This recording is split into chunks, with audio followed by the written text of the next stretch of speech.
We have reached the time when we should move on to our speakers forum program, and we'll move to Sasha Vanosky to introduce our speaker. Thank you, Dick. As we all know, the issue of global warming, like so many other issues, has been politicized for some time. Fortunately, our speaker today is not a talk show host or a politician. He's a scientist with impeccable credentials and has been serving as the executive director of the American Meteorological Society for the last 16 years. The society was founded over 100 years ago in 1919 and is the nation's leading professional body for those involved in the atmospheric and related sciences. With more than 130,000 members, the society promotes the development and dissemination of information on atmospheric, oceanic, and hydrologic sciences through journals, conferences, and public education programs across the country. He earned his undergraduate degree in meteorology at Penn State and a doctorate in geophysical sciences at the University of Chicago. He had a postdoctoral appointment at the US Air Force Geophysical Laboratory at Hanscom Air Force Base near Boston before moving to a teaching position at the University of Lowell. He's a fellow of the American Meteorological Society, fellow of the Royal Meteorological Society, and a member of many other international societies and organizations in the sciences and scholarly publishing, and serves on a number of advisory boards. He has given numerous invited lectures and published a long list of scientific papers. Please welcome Dr. Keith Seitter. Well, it's wonderful to be here with all of you today, and I really appreciate the opportunity to talk about climate change. I'm going to start with three very definitive statements. And the first is the climate change or global warming, and I'll use those terms interchangeably through this talk, is happening. Anyone who says it's not is knowingly lying to you. Second, humans are responsible for most of the climate change that we're seeing now and that will affect us in the future. Anyone who says that's not the case either doesn't understand the science or they're lying to you. And third, climate change will have, and in fact already is having, serious impacts. And you can guess what I'm saying next. Anyone who says that the impacts are not that serious, and there are a few people even say that they'll be beneficial, they either don't understand the science or again, they're lying to you. So these are pretty strong statements, and I'm going to take about the next 15 minutes to very quickly go through some of the science and hopefully have all of you convinced that what I'm saying is correct. The first one, that global warming is happening, that's the easiest one to confirm. This is a graph of actual observations from 1880 to the present. There is no question that the Earth is getting warmer. These are the global mean temperatures, so this is temperatures around the entire Earth. Actual observations, as I said, as you can see, they've gone up in the last 100 or so years. By a little over 1 degree Celsius, not quite 2 degrees Fahrenheit. And that may not seem like very much, but on a global scale, as a global average, that's an enormous number. The difference between the climate we have now and the climate that we had during the ice ages is only a few degrees Celsius. And so as a global average, this is quite a large change. So absolutely, no question, the Earth is getting warmer. And it's in fact the warmest it's been for a really long time. The graph you see here shows the last 1,700 years. What's shown in red is essentially the same information, the same data that I just showed you in the prior graph. Those are the actual thermometer-based records. Prior to that, we can infer the temperature from things like tree ring data and lots of other observations that give us a sense of temperature. And we can say with quite a lot of confidence that the temperatures that we are seeing on the Earth now are the warmest the Earth has seen for thousands of years. So this is definitely an anomalous situation. It's not normal. It's not normal variations at all. Something very, very different is going on. And that's very clear from the actual observational data. So going back to this picture, and I'll come back to this several times as kind of our landing spot for discussion.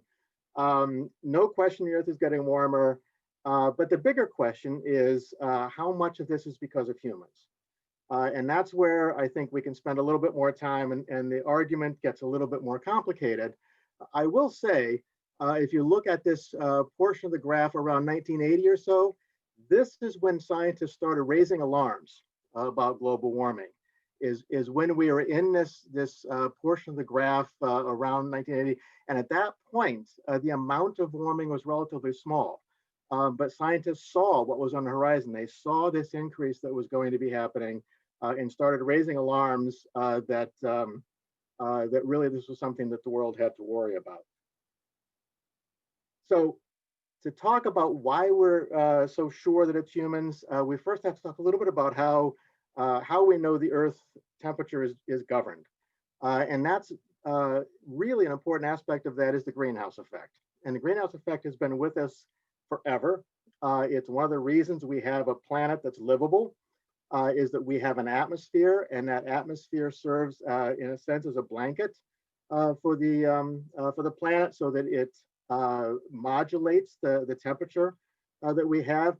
And in fact, there are some gases that are part of our atmosphere, water vapor, carbon dioxide, methane, and a handful of others that play a very important role.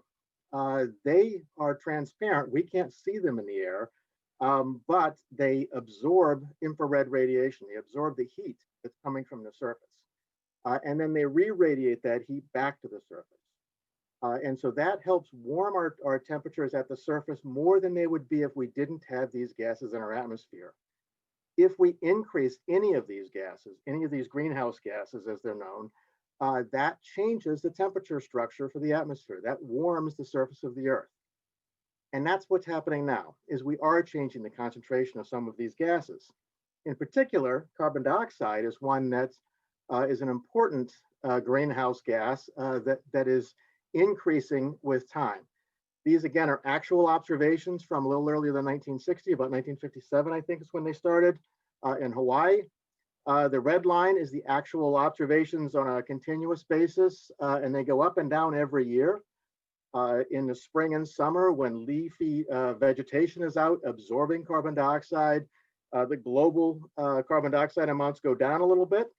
In the wintertime, when the plants go dormant, it goes back up again. So each year there's an up and down sequence. But what's very clear in this graph is the amount of carbon dioxide in the atmosphere has been going up dramatically, from numbers that were below 300 parts per million in the pre-industrial era to well over 400 parts per million now. And I talked in terms of the industrial era. We know that this increase is because of humans. We know that this increase is happening because of burning of fossil fuels. You look at this graph, this is the kind of the amount or the ways that carbon dioxide is added to the atmosphere.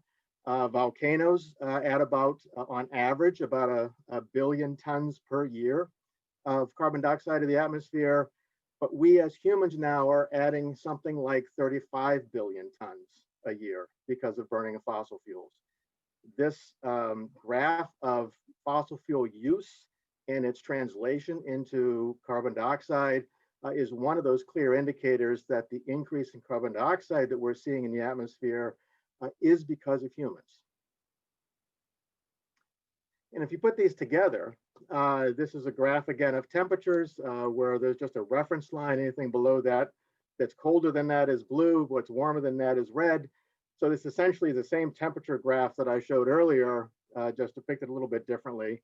And lying on top of that is a graph of carbon dioxide change that again matches pretty much what I showed you earlier from 1880 to the present. And clearly you can see a lot of correlation between those. Correlation doesn't necessarily mean one causes the other, But there certainly is a lot of circumstantial evidence that points to the fact that the increase in carbon dioxide as a greenhouse gas is what's causing our increase in temperatures. And in fact, again, the circumstantial evidence, given how we know greenhouse gases impact temperatures, all of these pieces fit together into a very coherent picture. But again, from a scientific point of view, we want to go beyond this. We want to not just say, oh, these graphs line up, so this must be what's going on. If we were doing things in a normal laboratory setting, and we wanted to try and figure out how much of something was caused by something else, we would typically do two experiments. We would do one experiment with everything set in the normal way. We would call that the control experiment. And then we would do an identical experiment. We would change just one variable. And when we change that one variable and then see how the experiment comes out, that gives us an indication of how much that one thing causes the general result. We can't do that with the Earth. We only have the one Earth. We don't have a second Earth that we can do a controlled experiment with. We are living the experiment as we're doing it. But what we can do is we can create a simulated Earth. And if we can do a good enough job of simulating the real Earth, then we can run controlled experiments through those simulations. And that's in fact what we do. We take the Earth and we break it up into a lot of little chunks. We break the atmosphere into small boxes. We break the land surface, the oceans. Everything gets put into small chunks, and in fact, many, many more small chunks than what are shown in the sort of cartoon image here. And then for each of those boxes, we keep track of every physical process that can happen within that box. And so we talk about, look at how heat can be transferred between the oceans and the air. We look at how precipitation can be transferred from the atmosphere down to the surface and then re-evaporate back up again. All those kinds of physical processes are things that can happen in each one of these little boxes. For each of those processes, we understand the physics of those processes very well. We can write an equation that governs how that process occurs and how it changes over time. And those equations look like things like this. These are just some representative samples. I'm not going to quiz you on any of those. But the real issue here is that we can represent all of these physical processes in a computer-based simulation of the whole Earth. And this diagram shows the kinds of processes that are included in modern climate models. We look at all the normal processes, the natural processes of cloud formation and precipitation, evaporation, runoff, all those kinds of things. We can, within the model, keep track of how much energy is coming from the sun.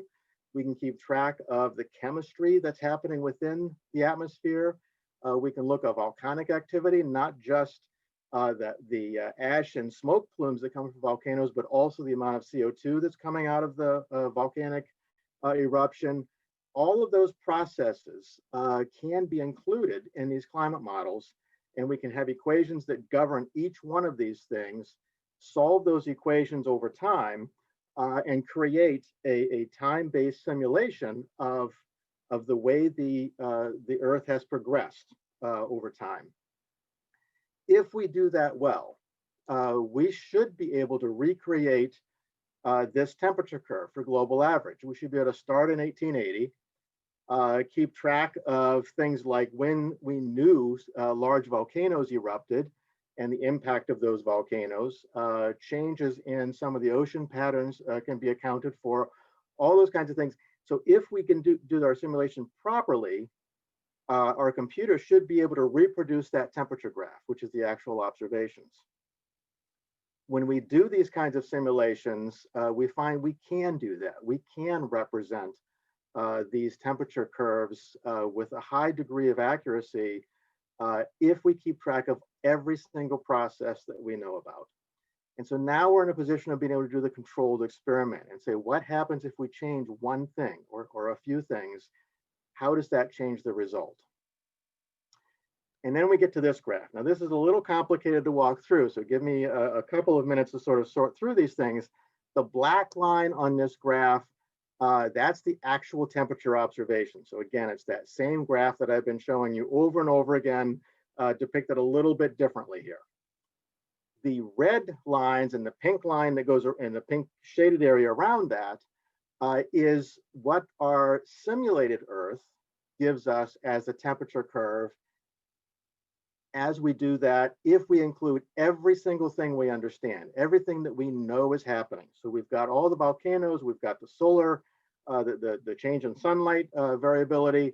We've included all the human impacts like greenhouse gas changes, aerosols. So we've got the factories, the cars, all those things are part of what we have built into this model. Then we get the red curve. And as you can see, the red curve follows the black curve pretty well, not perfectly, so we don't get a perfect simulation, but pretty well. And you end up getting a representation of the Earth's temperature that matches quite well with the actual observations. That's our control. That means we've accurately simulated what's actually happening on Earth.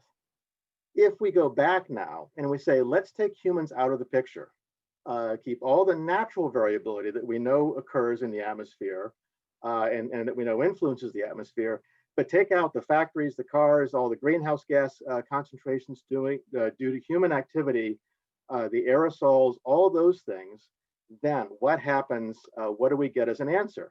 And then we get the blue curve. And what we find is it looks very much like the red and black curves up through about World War II, and maybe a little after that. But after 1960, the actual temperature has been going up pretty dramatically. If human influence is not included in our simulated Earth, the temperature starts going back down again and is a little more level after that. This is one of many very carefully done experiments that helps confirm that humans are the result or the reason that we're seeing the Earth get warmer, especially in the last 50 or 60 years. If human activity is taken out of the picture by natural processes, the Earth should be getting cooler or at least not getting any warmer.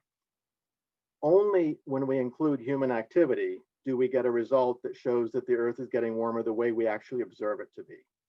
So this is one, as I say, of many different independently done experiments that confirm that certainly for the last half of a century or so, most of the warming, in fact, virtually all of the warming that we have seen on the Earth is directly a result of human activity. You will hear people talking about the changes in sunlight and that variability, and that's what's really controlling things. That's easily shown not to be the case. The blue line on this shows the solar irradiance, that is the amount of energy we are getting from the sun, which does vary over time. And it did peak around the 1950s. The red line shows the temperature graph. You can see that up until around 1950 or so, a lot of correspondence between increases in the amount of solar energy and increases in Earth temperatures. But after that, the solar energy influence is going down. And so again, from that, we should be cooling, but the actual temperatures are going up. So again, the only explanation that has any reasonable scientific backing is that since 1960 or so, all of the warming that we are seeing on Earth is because of the activity of humans. So I think that takes care of those first two. And again, I'm doing this super fast, and there's a lot more that could be done here, said here. But those first two questions pretty much knocked off. Earth is absolutely getting warmer. Humans are responsible for the warming that we are seeing in the last 50 or 60 years, for sure. What about impacts?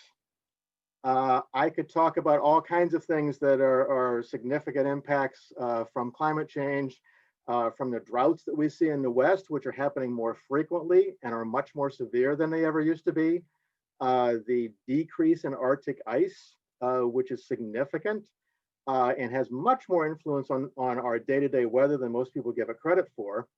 Or in this bottom picture that shows this wonderful satellite loop, some of the wildfires that we're seeing out west. And this shows all of those wildfires from a month or so ago that were burning at the same time.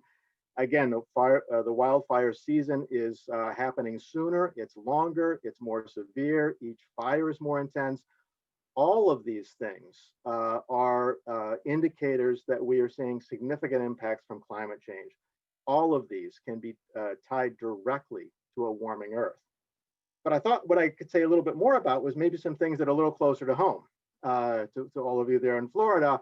And sea level rise is a huge one that Florida as a state is having to deal with. This graph shows the change in mean sea level, again, throughout the entire globe over the last 100 years or so.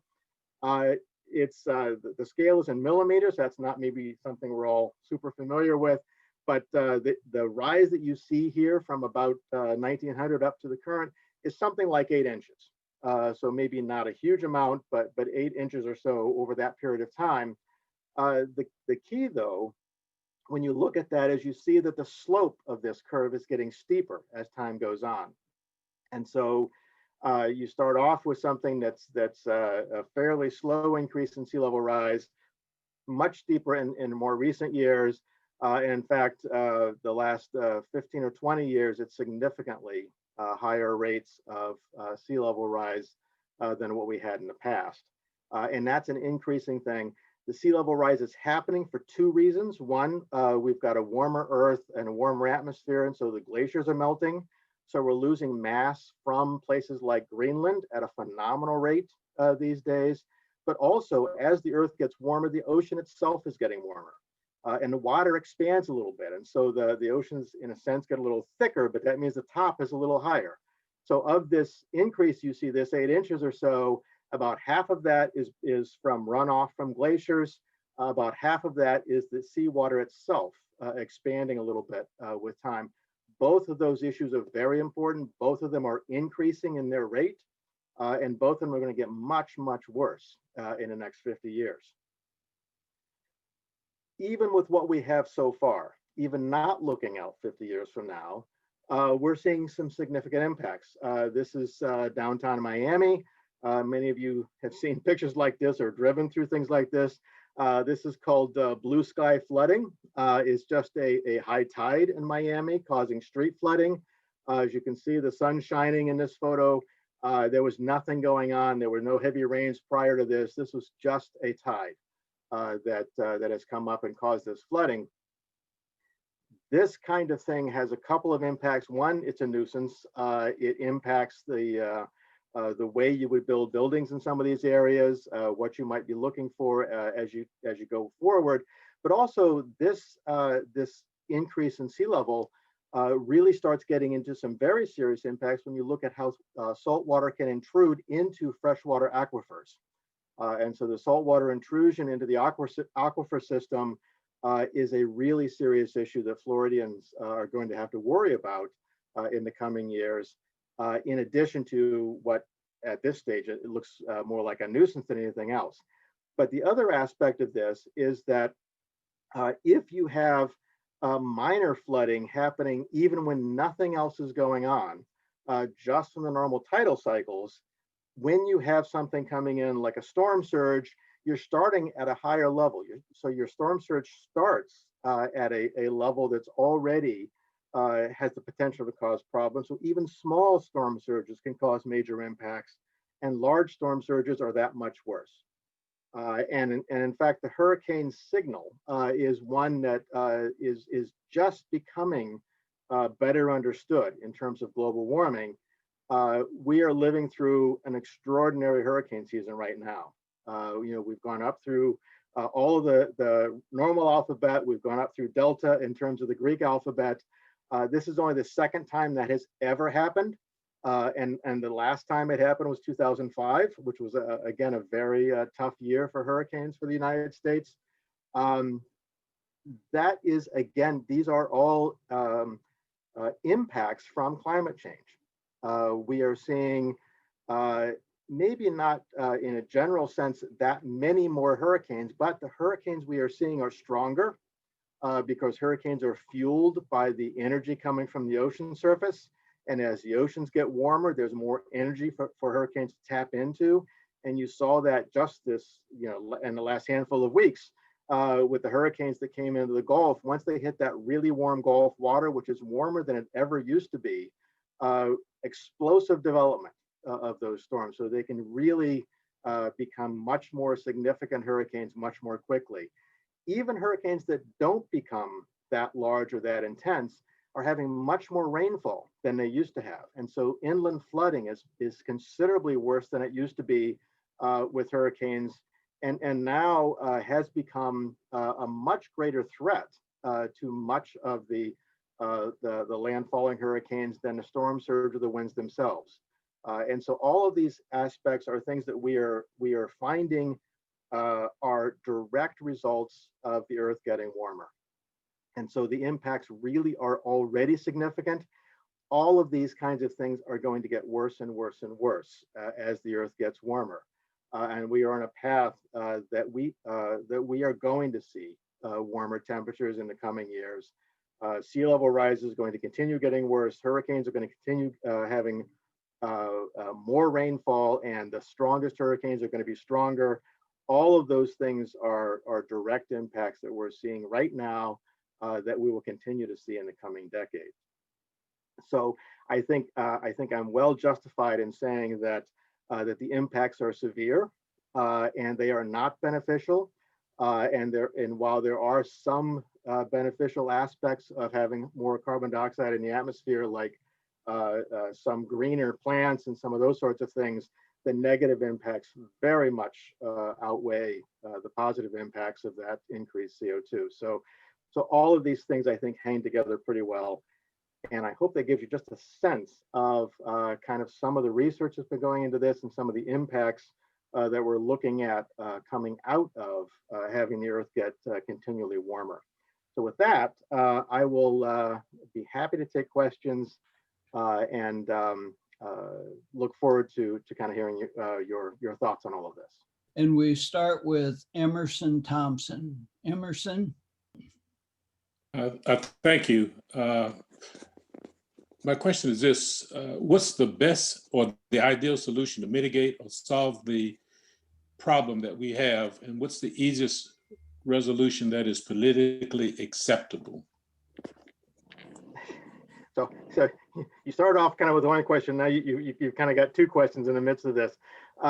In terms of mitigating climate change, absolutely no question that given the primary cause is fossil fuel use, the only reasonable mitigation strategy is to decrease our dependence on fossil fuels. So that has to happen. The more quickly it can happen, the more we lessen the impacts. When you say politically acceptable, that becomes a much more difficult kind of issue to deal with, because politically all of that's very, very hard. Switching to different energy sources gets into all kinds of political questions. All of those things are I think, very, very difficult. We are seeing renewable energy take off like mad in so many areas, and I think as people start to recognize the job creation capabilities of moving to these new energy sources, they will become more and more politically acceptable, because it becomes more clear as you look at that we're not talking about constraining our economy to solve climate change. We're really talking about growing new and different economies that can address climate change while also doing other good things for us. Okay, thank you. Our next question comes from Jim O'Reilly. Good morning, Dr. Keith. Given that fossil fuel use can be mitigated to some degree, depending upon what culture and society you're talking about, to what degree do solar storms and things beyond our control have an impact on the weather? Yeah, in terms of of impact on the weather, there's a lot of work on that, and I don't know as much about that as I should to be able to give you a really good answer. I do know there's, I think the concern that many of us have is that solar storms can have a phenomenally a big impact on the electric grid. And so when you're looking at a society that depends on moving electricity around, the vulnerability of the electrical grid to solar storms is really pretty scary. What could happen there? So I think that's the issue that we tend to worry about more than the solar weather connection. Our next question comes from Joe Stein. Joe, can you unmute and ask your question? Yes. How much does the heat generated when we use fossil fuels contribute to the temperature increase? That's actually, yep. It turns out, yeah, and people have worked on that. It's a tiny, tiny number. The impact from the CO2 that goes into the atmosphere, which lasts for many decades, that impact far overshadows the direct exchange of heat from the use of the fossil fuels themselves. Okay, thank you. Our next question comes from Michael Broadus. Michael? Is animal agriculture, does it contribute to global warming? And if so, how much? It does, and it does it in some fairly indirect ways. So if you look at the energy use that goes from, say, going from grain and the kind of the nutritional value of grain to the point of having meat, there's a lot of energy that gets used along that way. And you take a lot of that nutritional value and you, in a sense, condense it down into what ends up being meat at the other end. And so that's why people do talk about the fact that a more vegetarian society becomes one that that has a positive impact on climate change, because it reduces the energy usage that is associated with all that agricultural and livestock maintenance and everything that goes in with that, and you end up having a lot more food per unit of energy. So it's and again, I'm sorry, I don't have the numbers at the tip of my fingers, but the impact is bigger than you would expect.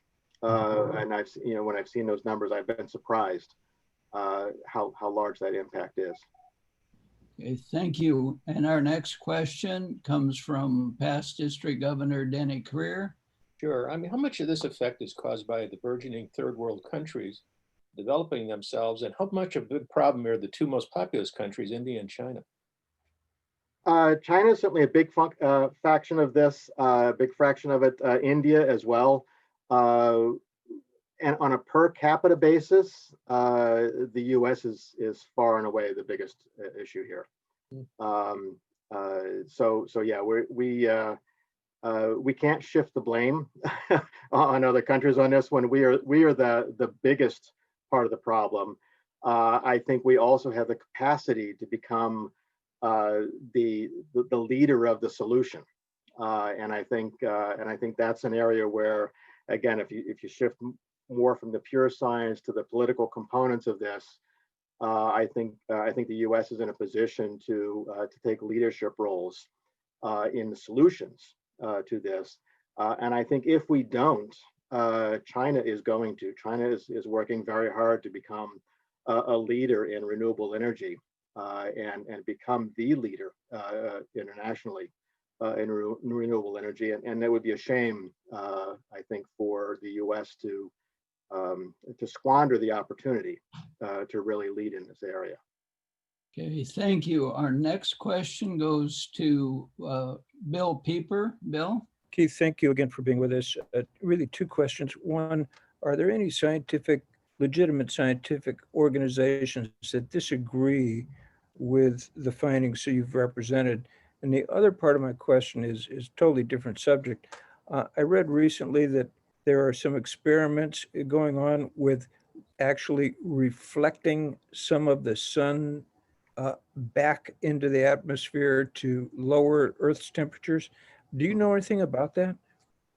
Yeah, so I'll take those in the order you gave them. One is a great question. There are no scientifically credible organizations that that paint a picture differently than I have. And so from the U.S. scientific organizations like the one I work for, the National Academy of Sciences, all the international organizations, everybody is exactly on the same page in terms of the human cause of climate change and the severity of the impacts. On the other aspect you said in terms of reflecting some sunlight, that's referred to as geoengineering, and that is one of the things that there's a lot of research going into, and there's lots of different aspects of geoengineering.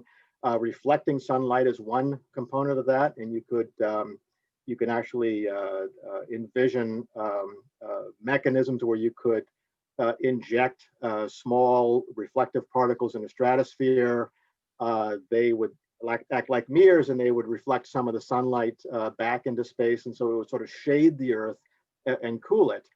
It is possible to do that. The research has shown that it's possible to lower the temperature of the Earth by a few degrees if you do that. It's not a lot different than what happens when a really large volcano goes off and the Earth actually cools for a couple of years. You can't stop doing it. Once you started doing it, those things filter out eventually.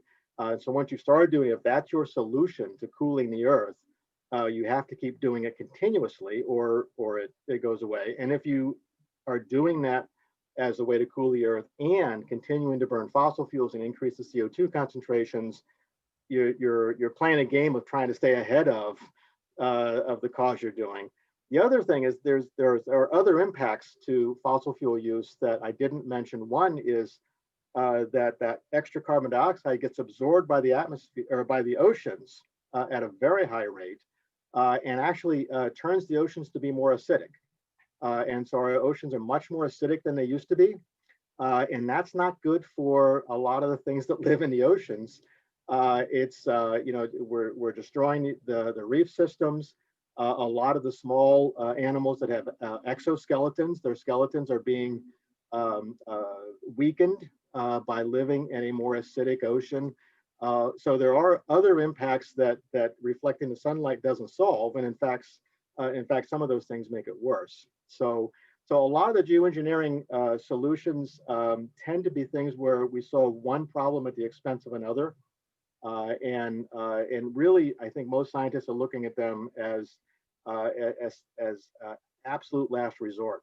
That if we're looking at an existential situation where, if we don't do something, life on Earth isn't going to be able to survive, it may be worth going to one of those, but there are some very severe impacts associated with each of them. Okay, thank you. Our next question comes from Joe Boyd.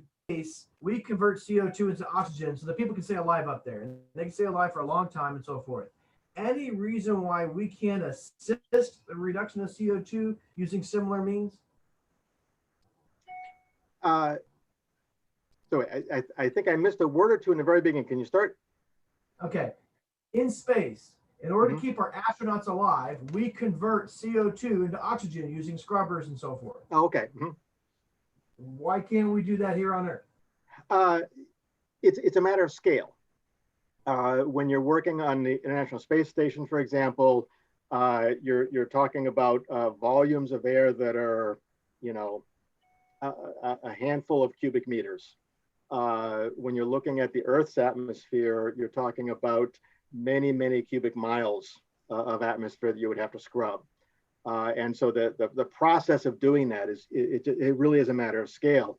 The equivalent, though, is that's what plants are doing for us. So when plants absorb CO2, they give off oxygen. And so, one of the initiatives, and again, this is sort of a geoengineering initiative, but maybe not quite in the severe sense, is if you plant a lot of trees, as those trees grow, all that matter that's going into the trees, that's all carbon-based matter that is carbon that's being taken out of the atmosphere.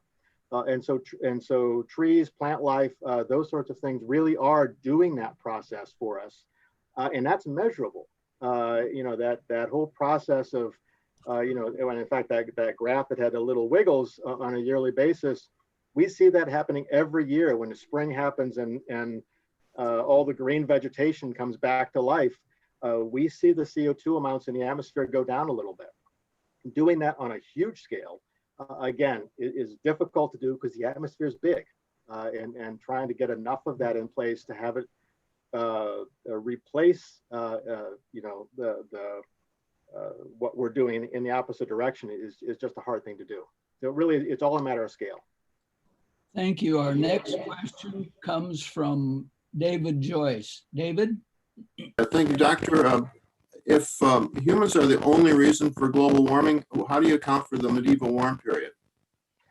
The medieval warm period was part of the natural variation that we see, and that certainly is there. The medieval warm period actually, on a global sense, is not easy to even see.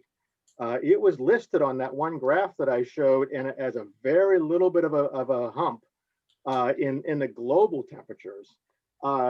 Places like Iceland, Northern Europe, those regions saw significantly higher temperatures for an extended period of time, while other parts of the globe were cooler. And so while on a regional basis, they may have been fairly extreme in those regions, the global temperature actually didn't change very much at all. And so that's much more that there sometimes are regional variations that happen over decades, where it looks like things are much different, but again, in a global sense, they haven't actually changed that much. And the medieval warm period is one of those periods.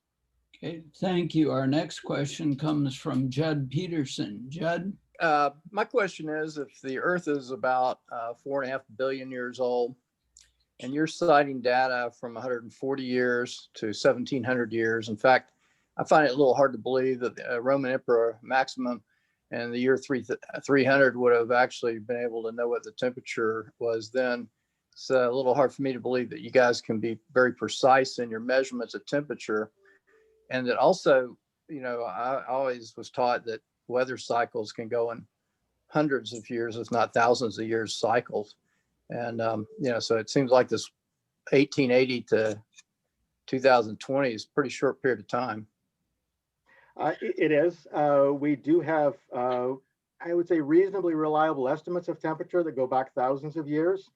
And we have estimates, or actually pretty good measurements of CO2 amounts in the atmosphere that go back many thousands of years, because the glaciers trap some of that in them in air bubbles, and we can extract those air bubbles and measure the CO2 in them. So we actually have good observations going back far more than you would expect, that cover both reliable estimates of temperature, again with some error bars on them, but reliable estimates of temperature and good measurements of carbon dioxide. And you're right, there are cycles throughout, and that's why we have multiple cycles of glacier periods.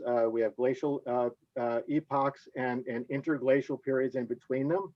We're in an interglacial period now, but we can go back and reconstruct what those looked like. What we're looking at now is very different than those. And so we understand those processes. We understand how our orbital changes impact changes in the Earth. And again, orbital changes are a big part of what causes us to go either into a glacial period or not a glacial period. There's no question that what we're looking at now and the temperature changes we're looking at now don't fit any of those things. As I said, we're in a period when the Earth should be cooling a little bit, and it's not, based on all those things that we do understand. And when we go back to these reconstructions, again, we know it's been thousands of years that we haven't seen temperatures anything like what we're seeing now. And so we, as I say, we've got, we can reconstruct what those things are with enough reliability to know that what we're looking at now is not that. It is something very different. We've run out of questions on the chat box, but I have two. You just brought up carbon dioxide over centuries. at the present time, if I remember your graph, we're about at 420 parts per million. Mhm. If you can go back, way back, what's the highest reading years back of carbon dioxide in the air? Oh boy, it's not too far off where we are now. And again, I'm not sure I could do this off the cuff, but there have been other periods. If you go back millions of years, when the carbon dioxides were very, very high, like they are right now. And again, as part of natural processes that have those cycles that go through there. Again, the changes related to those usually are seen over centuries, and not with the very steep upward kind of curve that we're looking at now, which we know is being done by fossil fuels.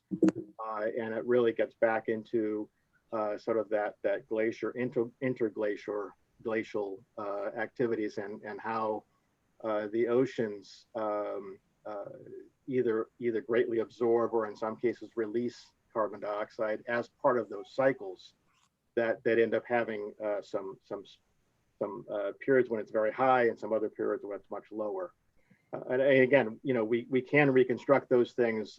We do know what those values look like, and we know why they were those values. And so again, it's fairly straightforward to look at the reasons those things changed and the reasons they got to the levels they were, and be able to say that the things that are happening now are different, that the same kinds of processes that would have caused high carbon dioxide levels at those times are not in place now. And so again, that's all part of the evidence that points to the fact that we are looking at something very different now. The other aspect of that is that the carbon dioxide that you get when you burn fossil fuels has a different isotope ratio than the carbon dioxide that comes from natural processes.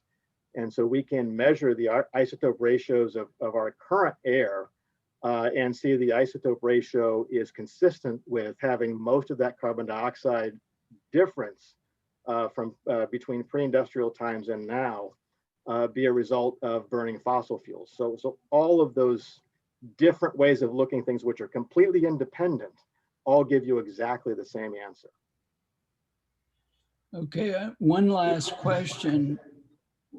Most of your graphs show very steep upward climb, but you had one graph, I believe it was called the global land ocean temperature, that showed the combined temperatures were flat from 1900 or 2000 to 2020. Is that an anomaly, or how does that fit in? You know, there's a lot of variability, and a lot of it depends on the El Nino cycle. And so there was a period in the early 2000s when we had some very high temperature peaks, when we had some strong El Ninos. And then we went into a La Nina situation where the temperature tends to go down a little bit. And so you end up having sort of a local plateau. We've come out of that, and the last couple of years have spiked back up again. And so on a decadal basis, you can have increased plateau. But when you smooth those things out, the general trend is really a pretty steady increase over time. And the last, I think the 7 warmest years we've ever had as a planet have been the last 7 years.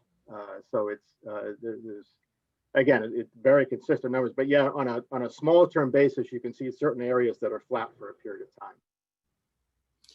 I think I missed one question from Chris Whitney. Chris?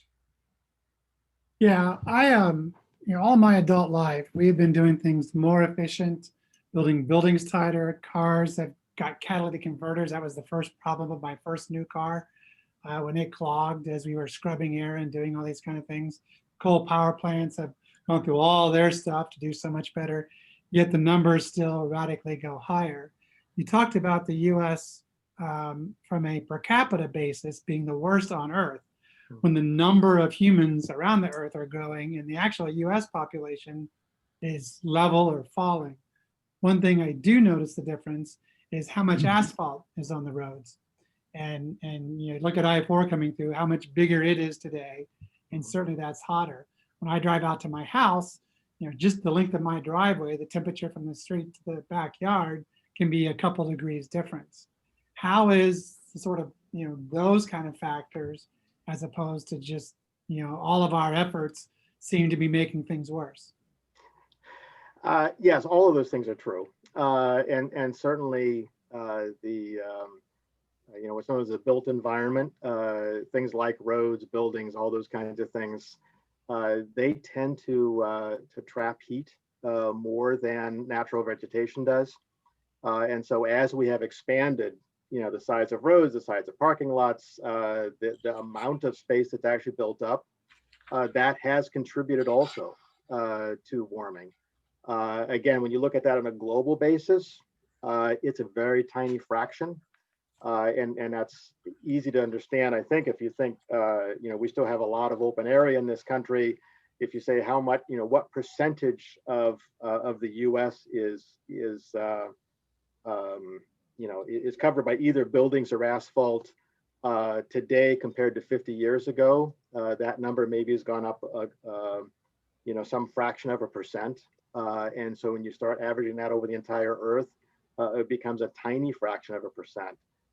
So on a local basis, it can be huge. On a local basis, you can have a city that is significantly warmer than the countryside around it. And you sort of have this, you know, what's known as the urban heat island effect, which has gotten worse over time. On a global basis, it's really hard to pick up that signal at all.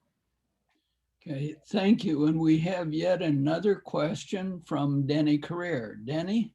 You mentioned the fact that scrubbing works in very small instances. What would we need to do to scrub the entire Earth? How many million people would have to be involved? The concern that most of us have here is all of the different solutions for global warming cost people jobs. That's not a good thing. So if we created jobs and we did something like that, is that possible? Yeah, you know, actually, I'll push back a little bit on that. I think the solutions for global warming are an incredible source of jobs. And we're already seeing that. If you look even right now in our country, the fastest growing job sector is renewable energy. There are more people right now employed in renewable energy by multiple factors than everybody employed in the fossil fuel industry. And so we're already replacing jobs related to fossil fuels with jobs related to renewable energy. The more that grows and the faster that grows, the more jobs that are created, the faster the economy builds. And so it's an unfortunate aspect of our current political scene that that there's been pushback, I think, on those actual facts of where the jobs are being created and where that growth really is. Richard, Carl Stoller, may I ask you a question? Yes. Carl, I used to live in South Carolina, and the water at like in Charleston, but went all the way to Greenville, and they said at one time it was water all the way up to Greenville, which is 250 miles. So that the water actually was much higher years ago. Yeah, certainly. In many years ago, there was, you know, the oceans were much higher than they are now, and that's partly because we are, in a sense, we're still coming out of the last ice age. We still have a lot more water in frozen water on land than has been the case in prior interglacial periods. So geologically, there have been times in the Earth's history when there's been almost no ice on the Earth, and all of that water was in the oceans, and the oceans were much, much higher. I mean, by more than 100 feet higher than they are now. Again, we're talking about things that happen over many millions of years. rather than decades. But yeah, there certainly were times when the oceans were much higher, and most of the central part of the U.S. Was actually underwater. Keith, may I ask you another question? You mentioned trees. What's the impact on the deforestation of the Amazon? It's big. Yeah, it really, that has been, especially since the way the deforestation has been happening is clearing the trees and then burning them. And so the trees are a little bit of a mixed bag because the entire time a tree is growing, it's removing carbon dioxide from the atmosphere to create the mass that becomes the tree. If you take that, if the tree falls down and decays, all that comes back out again. Or if you cut the tree down and burn it, you put all that carbon right back in the atmosphere. And so with the Amazon, you have both removal of literally millions and millions of trees that had been removing carbon dioxide and creating oxygen. And then you double that up by burning them and putting the carbon dioxide that they had removed back in the atmosphere. And so that actually is unlike some of the other signals that are hard to see, that one is a noticeable contribution to the total. So it has, and only because the scale again is vast in terms of many thousands of acres, millions of trees.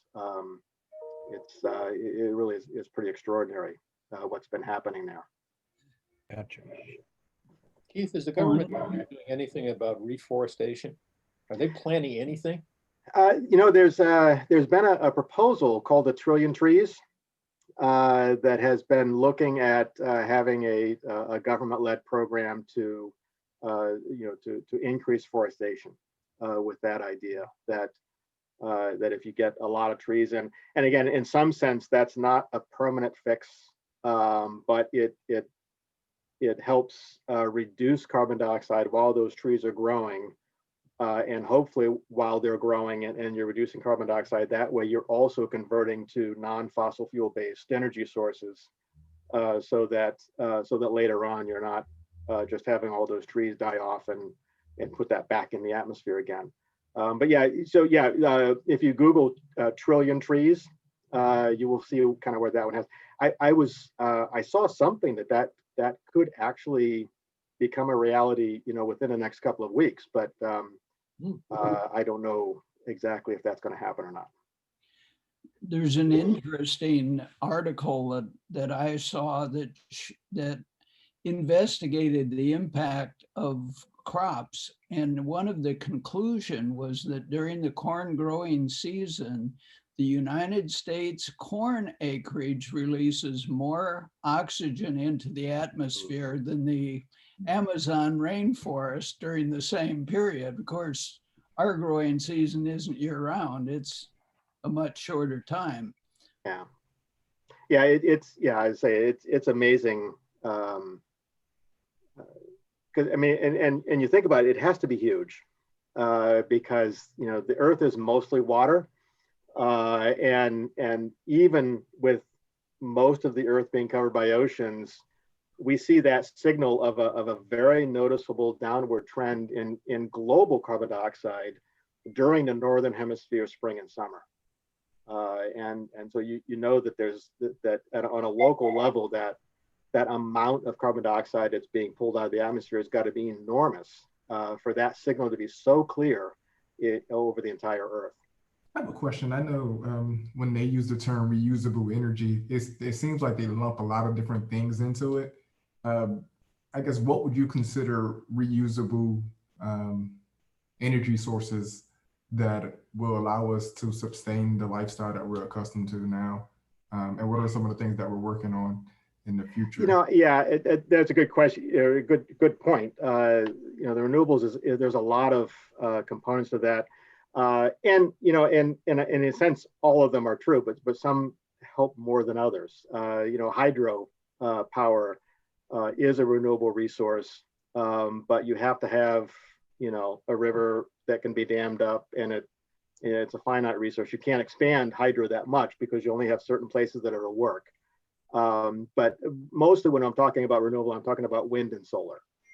There's a lot of capabilities for wind energy that haven't been tapped yet, enormous capabilities for solar that haven't been tapped yet.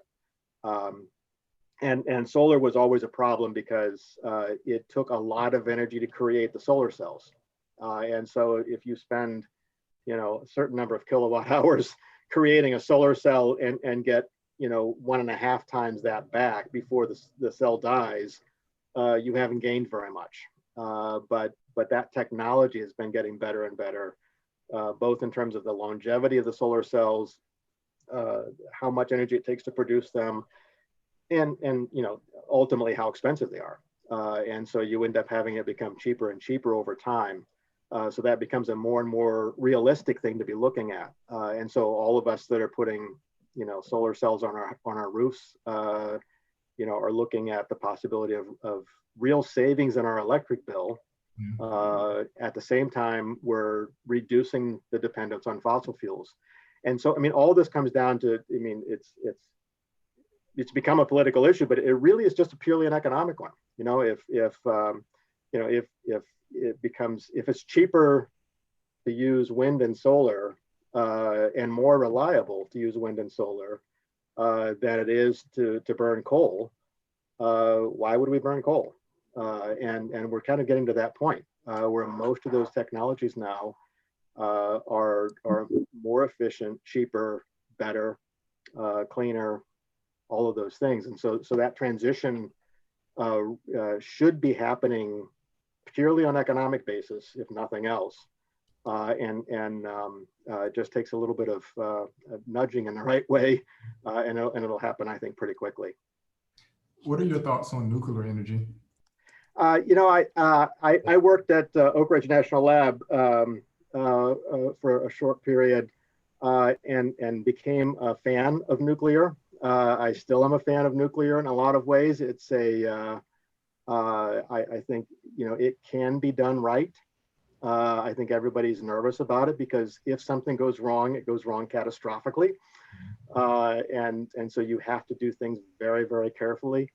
But I think it's in some ways it's a little unfortunate that our nervousness about it kept that technology and kept that industry from being able to expand more readily. And I think one of the reasons that some areas, some other parts of the world have been able to reduce their dependence on fossil fuels so much more effectively than we have is because they embraced nuclear more effectively than we did.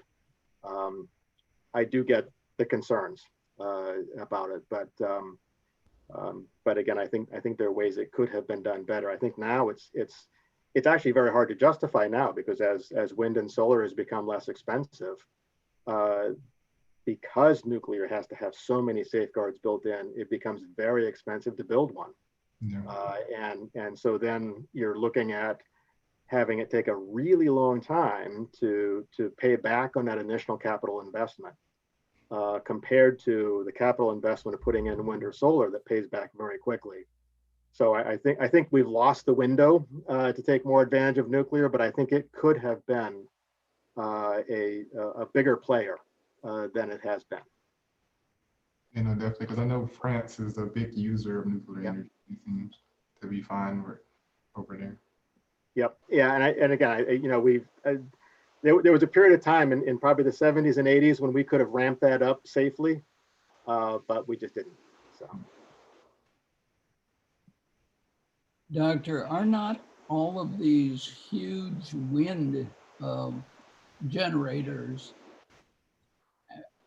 coming with quite a downside that we don't think much about, and that's the amount of rare earth elements that have to go into the huge magnets and the mechanism for them, plus these huge vanes don't have unlimited life, and we're soon going to have these monstrous vanes needing a disposal, and are we going to end up depleting our rare earth elements and then end up with a different environmental problem, trying to dispose of them all at the end of their life. Yeah, I think that's a concern. Yeah, and just the maintenance and all of the issues that are associated with those with turbines. Yeah, you know, and again, I can't speak to a lot of those issues, but I know exactly what you mean, and I share those concerns. You know, similar concerns with some aspects of solar, although I think you know, some of the rare elements that were used in some of the earlier solar panels, we're finding good replacements that are cheaper and more abundant. But yeah, there's issues with all these things. There's, you know, there's no free lunch here. You're giving one thing to another. But I think you're right that if, you know, that there, you know, 20 or 30 years from now, there's going to need to be an industry of refurbishing those facilities so that you either, you know, repair, replace, because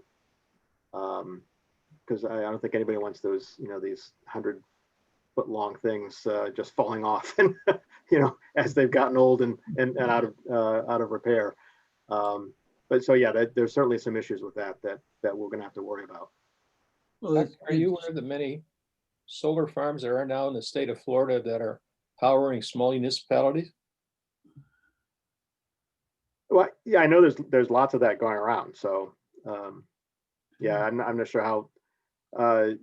You know, Florida, I think, is a tricky location in some ways compared to some of the other areas that have kind of high consistent winds, but don't have the issues of hurricanes, of lightning, of, you know, all the things that are part of Florida. This is all solar powered, not wind. Oh yeah. No, solar is great. Yeah. Yep. Oh, sorry. I thought you were talking about wind. Yeah. Solar. Yeah. Yeah, I think Florida is great. You know, and one of the issues with solar, the places that are best for solar in a lot of ways are not very close to population centers. That's true. And so one of the issues is the transmission of power from places where it's cheap to create to places where they really need it. And that's another area where there's an awful lot of research going on, and the engineering components of that are I think super interesting. I don't know a lot about them, but I think there are solutions that people are working on to be able to do long transmission of power with a lot less loss than what we see now, which would really help us to be in a position where we could put these facilities in lots of places where you can generate energy cheaply and get it to the places that need it without some of the energy loss that we see in the current transmission lines. But that also takes us back to the vulnerability of the grid, right? Yeah, yeah, and building those together. Yeah, I was gonna say, it's, you know, this is a multifaceted, complicated problem. The issue in Florida is the hottest time of the day, the afternoon, when you have the most demand for electricity, is when the cloud cover comes in and we have thunderstorms all over the place. So there just isn't any solution that meets all of the needs and has the desired lack of downside. Just no ideal solutions, just choices. There really isn't, and it's you know, and I think that's it's a fascinating part of this is the balance that has to be made, I think, between there's and why you can't be looking at a single solution. I mean, we can't say, okay, we're going to do everything for solar. You know, you only get the sunlight half of the day, you know, half of your 24-hour period at best. So you're looking at batteries and all kinds of other stuff. But again, you've got these other vulnerabilities. And so somehow we're going to have to find ways that, you know, that build in blends of energy sources that allow you to get the energy you need where you need it, in a reliable way. And certainly for fossil fuels, the fact that you could stick a generator someplace, get like, and have energy when you need it, it's going to be hard to ever be in a position where we have that level of convenience and not have it be based on fossil fuels.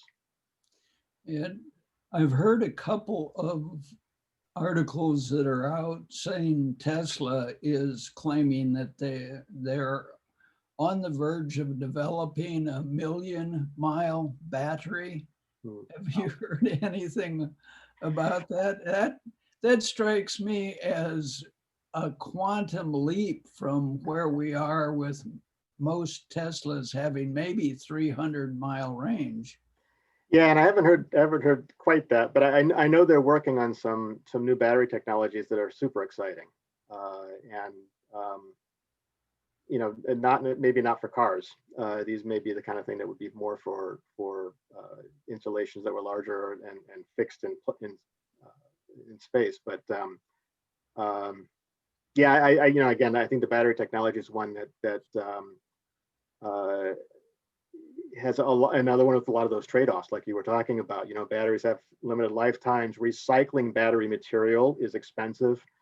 So there's some real issues there as well. So yeah, all these things. It gives a lot of scientists and engineers a lot of work to do to try to solve these problems. Yeah, it's interesting as far as so many technologies have come that batteries don't have appreciably better technology than they had 30 years ago. Well, we're slowly improving it. In Longwood, where I live, all of the stop signs now are lit at night because they store up the energy from the day and they use that to light the signs at night. And that's very nice. Mm-hmm. So you can do it for stop signs. You can do it for other things. Yeah. Yeah, it's certainly things like the LED technology, has kind of revolutionized, how much energy it takes to do certain, to light things. There's technologies, the focused research that's going on in these areas are yielding results. So I'm actually very optimistic that we are going to find terrific solutions for these things. It's unfortunate that we're kind of getting our back up against the wall in terms of some of the impacts of climate change before we're making significant progress on them. But I think the capability to make that progress is absolutely there. You even go to buy light bulbs, for example. Most of us can remember when the common light bulb was 60, 100, and 3-way, and they were rated by watts, not lumens. And now, does anybody you buy light bulbs that require more than 13 or so watts to light up a yard, for example? Yeah, I know it's and that's actually wonderful because you don't have the heat issues and all the other kinds of things that go along with that. Most of the fixtures, the lamps in my house have a little sticker on them saying, don't use more than a 60-watt bulb because otherwise it would get too hot for the shade or something. Yeah, that's a non-issue these days. Yeah. Almost all the LEDs put out virtually no heat. Yeah, exactly. Yeah. Dr. Keith, I'm going to have to move on. I've got other commitments, and I'm sure you do too. So thank you again for being with us and for staying for discussion and questions. And it's been really quite wonderful. Thank you so much. It's been my pleasure. I appreciate the invitation. You guys have been wonderful to work with leading up to this, and it's been a terrific experience. So just thank you so much for this. Okay, thank you, Dr. Keith, for your presentation, your insights, and fielding so many questions. We greatly appreciate your time and your willingness to join us today. So thank you on behalf of everyone.